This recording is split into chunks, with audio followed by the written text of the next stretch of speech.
Today we are attempting to go to Natchez, Mississippi, but I keep getting messages of people already trying to back out because it is a bit early. But we're gonna probably go to the new bookstore. I think it's new at least. I've not noticed it before. Definitely do some like antique stores. Probably eat good because Natchez has some amazing places to eat. And yeah, I don't know what else. We'll see. Okay, so I'm in an antique store right now, and this place is crazy. One, I'm getting this little alligator for sure, but I also really want this picture and these little lamps. Oh my gosh, I just don't know. This place is expensive.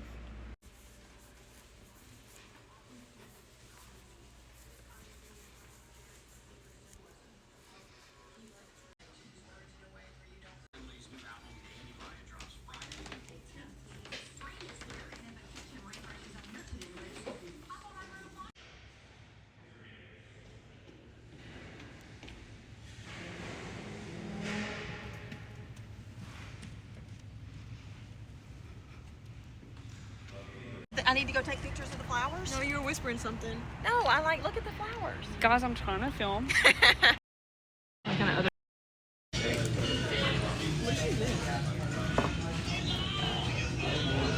Stop laughing at me.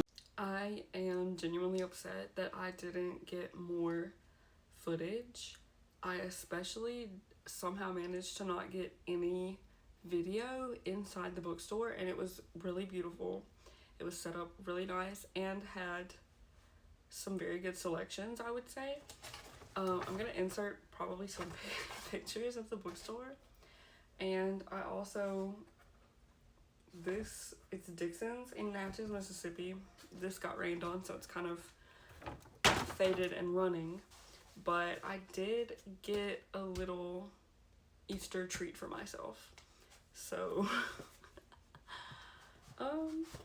we'll start with this Eudora Welty One Writer's Beginnings. I've had this in my cart for quite some time.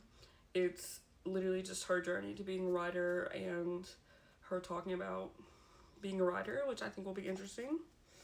I specifically really enjoy Southern writers' reflections on themselves and their writing, so I'm hoping I really like that. Also got The Born. This is really popular. This is by Wright Thompson. This has been really popular, I feel like, in the historical nonfiction community for the last maybe year or so. I missed the talk on this at Square Books in Oxford, Mississippi, and I had several people recommend this to me, and I'm thinking I'm gonna really enjoy it. Apparently it's really insightful, and it's about two men who are charged with torture and murder for the 14-year-old Emmett Till. And I think that's probably a bit of a misleading way of saying that. I don't think it's specifically, I mean, I guess it is about the two men, but that made it sound a little questionable. Hopefully not. And then I got this really gorgeous copy of Mark Twain's Life on the Mississippi. I think this cover is beautiful. I love the steamboats. I love steamboats in general, but they look really good on that copy. And then this bookshop had a really fantastic selection of the University Press of Mississippi, specifically their books. I was really shocked. You don't see that in a lot of bookstores down south, I feel like, especially. I don't have as good of a comparison for northern bookstores. Maybe y'all do it up good, but in the south, I feel like I hardly ever see books from university presses. And I love UL Lafayette's University Press, LSU Press, and University of Mississippi Press. I've read several titles from each of those, and these both happen to be from the University of Mississippi Press.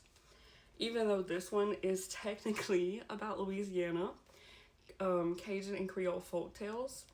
I picked this one up because it specifically talks about Karen Crow, and that's where my dad's from, and my grandparents, my whole family. And it is, I just happened to see 1974 in there, so I'm assuming it's sort of recorded in that time frame. I'm pretty sure it is. And that was, would have been when my parents were kids. And so I'm hoping that this is, accurate to the things that they were told as children, folk tales they were told as kids. I'm really looking forward to reading it. If you don't know, the South in general has like a very large tradition of oral storytelling. And Louisiana, South Louisiana specifically, is also really well known for oral storytelling.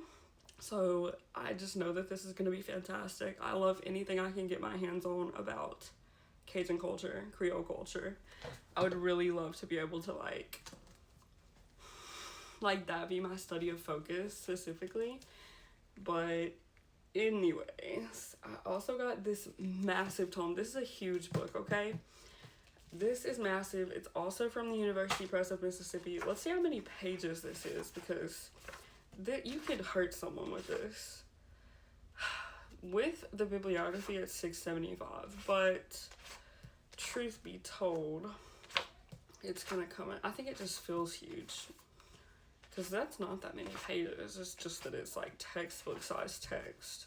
So $6.28, and it's called Killing the Kingfish. And if you know me, you know that I love Huey P. Long. I have just about every book you could ever have on Huey Long, and I just had to pick up this doorstopper. Hopefully I'll get to it. I'm hoping that it's a good assessment of him. I hate when people are like overly negative towards him. I feel like there's a lot of that, but we'll see how it goes. Hopefully it's fantastic. If nothing else, it's a gorgeous cover, and I'm super excited to have gotten all of these.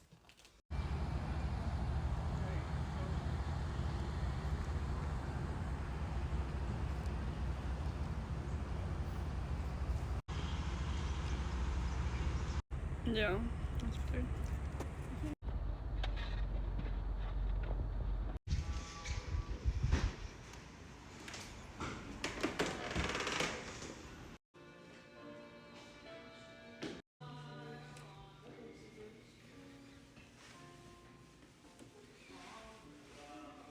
Mississippi and Louisiana are particularly interesting places to me because they're both very similar, and a lot of their towns, to me, they feel similar.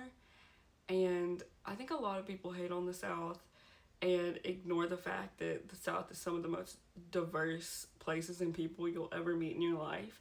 And if you ever have the chance to visit Natchez or New Orleans or something like that, I would highly recommend you take it.